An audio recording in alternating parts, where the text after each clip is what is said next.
শিশুদের হৃদরোগ আমাদেরকে দেখতে হবে জন্মগত হৃদরোগ, স্থূলতা বা ওবেসিটি প্রিভেন্ট করতে হবে। হাঁটতে হাঁটতে একটা শিশু আইসিইউতে ঢুকলো, সে আপনার ডেড বডি হয়ে বাসায় ফিরে গেল। অনেকেই মনে করেন উচ্চ রক্তচাপ শুধু বড়দের হয়, কিন্তু আপনি কি জানেন বিশ্বে 100 জনের 5 জন শিশু উচ্চ রক্তচাপে আক্রান্ত।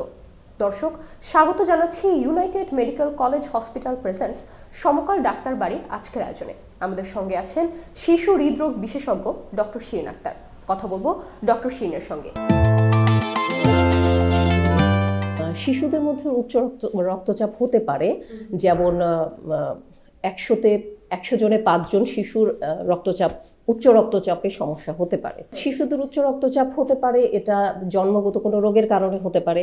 যদি জন্মগত কোনো রোগ হয়, যেমন জন্মগত রক্তরোগ, সেক্ষেত্রে হয়তো দেখা যাবে যে তাদের বুকে ব্যথা, তারপর গ্রোথ ফেইলিউর হওয়া, বা অন্যান্য বাচ্চাদের মতো তার গ্রোথ বা বৃদ্ধিটা না হওয়া, বুকে ব্যথা, বুক ধরফর করা, মাথা ব্যথা, এগুলো হতে পারে। শিশুদের হৃদরোগ আমাদেরকে দেখতে হবে জন্মগত হৃদরোগ। প্রথমে যদি আমি জন্মগত হৃদরোগের কথা বলি, সেক্ষেত্রে অবশ্যই গর্ভবতী মায়েদের স্বাস্থ্যের প্রতি আমাদের লক্ষ্য রাখতে হবে। যেমন গর্ভাবস্থায় ডায়াবেটিস, হাইপারটেনশন, স্মোকিং, অ্যালকোহল, তারপরে নিউট্রিশনের অভাব, এগুলো কিন্তু শিশুর জন্মগত রোগের কারণ বা ঝুঁকি হতে পারে। আর যেমন হচ্ছে শিশুদের ক্ষেত্রে পরবর্তীতে উচ্চ রক্তচাপ হওয়ার ঝুঁকি থাকে, সেই ক্ষেত্রে আমাদের প্রপার নিউট্রিশন, আপনার হোমমেড বা ঘরে তৈরি সুষম খাবার খেতে হবে। বাচ্চাদেরকে প্রচুর পরিমাণে খেলাধুলা করতে হবে, মানে হচ্ছে স্থূলতা বা ওবেসিটি প্রিভেন্ট করতে হবে। শিশুদের মধ্যে ইদানিং মোবাইল আসক্তি দেখা যাচ্ছে, তাদের মধ্যে খেলাধুলাতে অনীহা, ব্যায়ামে অনীহা আমরা দেখতে পাচ্ছি। এর ফলে যেটা হচ্ছে, তাদের মধ্যে ওবেসিটির ঝুঁকি বেড়ে যাচ্ছে।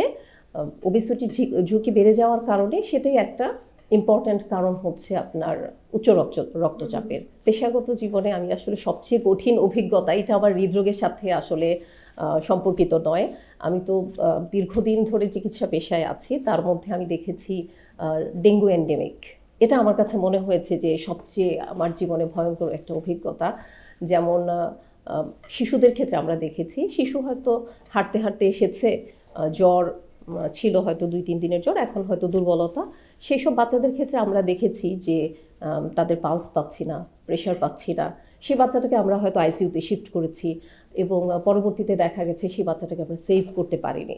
তাহলে এই অভিজ্ঞতাটা আসলে আমার কাছে অনেক বেশি মনে হয়েছে ভয়ঙ্কর অভিজ্ঞতা। যেমন বাবা মার ক্ষেত্রে তো আরও বেশি। হাঁটতে হাঁটতে একটা শিশু আইসিইউতে ঢুকলো, সে আপনার ডেড বডি হয়ে বাসায় ফিরে গেল। এটা আমার কাছে মনে হয়েছে আসলে সবচেয়ে কঠিন অভিজ্ঞতা আমার কাছে। আচ্ছা, আমার কাছ থেকে বিশেষ পরামর্শ হচ্ছে শিশুদের হৃদরোগ ঝুঁকি। প্রথমে আমি বলেছি যে জন্মগত হৃদরোগের ঝুঁকির জন্য অবশ্যই মায়ের স্বাস্থ্যের প্রতি আমাদের খেয়াল রাখতে হবে, এবং পরবর্তীতে ভবিষ্যতে উচ্চ রক্তচাপ জনিত সমস্যা যেন না হয়, সেই জন্য বাচ্চাদেরকে অবশ্যই প্রচুর পরিমাণে সুষম খাদ্য খেতে হবে, ঘরে তৈরি স্বাভাবিক খাবার, তারপর যেমন প্রচুর খেলাধুলা করতে হবে। আমার মনে হয় এগুলো খুবই ইম্পর্টেন্ট। ছোটোবেলা থেকেই আমার স্বপ্ন ছিল আমি ডাক্তার হব, সেভাবেই প্রিপারেশান নিচ্ছিলাম।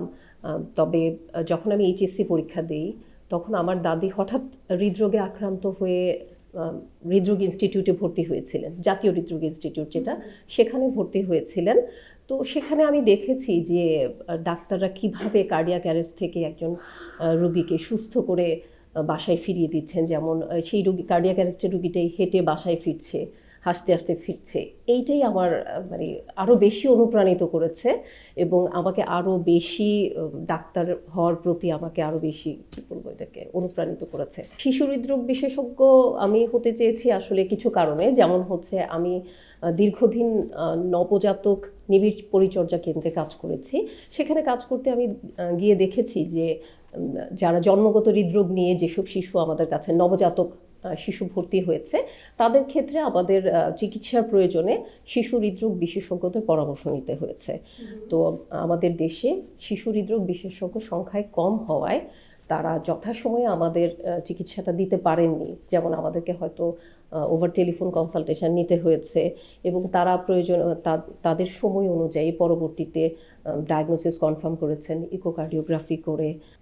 তখনই আমি ভাবছিলাম যে এই বিষয়ে যদি আমি বিশেষজ্ঞ হতে পারি, তাহলে এটা হয়তো শিশু হৃদরোগীদের সাহায্য করবে। নারী চিকিৎসক হিসেবে আসলে আমি প্রথমে যে সমস্যাটার সম্মুখীন হয়েছি, আমার মনে হয় অধিকাংশ নারী চিকিৎসক এই সমস্যাটায় পড়েন, যেমন নিরাপত্তাহীনতার বোধ। এটার কারণ হচ্ছে, আমি কিন্তু বলছি না নিরাপত্তাহীনতার বোধ। যেমন আমাদের দেশের বেশিরভাগ হাসপাতালে কিন্তু নারী চিকিৎসকদের নিরাপত্তা নিশ্চিত করতে ব্যর্থ হয়েছেন। এটা আমি বলবো প্রথম চ্যালেঞ্জ। দ্বিতীয়টা হচ্ছে সামাজিক এবং পারিবারিক দায়বদ্ধতা। নারী চিকিৎসকদের জন্য এটা আসলে অনেক বড় একটা ফ্যাক্টর। যেমন হচ্ছে বিয়ে, মাতৃত্ব, এই জিনিসগুলো কিন্তু আমাদের জীবনের অপরিহার্য বিষয়। এই জিনিসগুলো আমাদের জীবনে থাকবে, সেগুলোকে সাথে নিয়েই আমাদের ক্যারিয়ারটাকে প্ল্যান করতে হবে। এটা আমার কাছে একটা চ্যালেঞ্জ মনে হয়েছে। মানে ভবিষ্যতে যারা চিকিৎসক হতে চান, বিশেষ করে নারীরা, তাদেরকে আমি বলবো যে জীবনে বাধা বিপত্তি আসবেই, সেই বাধা বিপত্তিকে অতিক্রম করে আমাদেরকে এগিয়ে যেতে হবে। সেজন্য প্রয়োজন মানসিক প্রস্তুতি, এবং মানসিকভাবে আমাদেরকে অনেক বেশি স্ট্রং হতে হবে আমি মনে করি।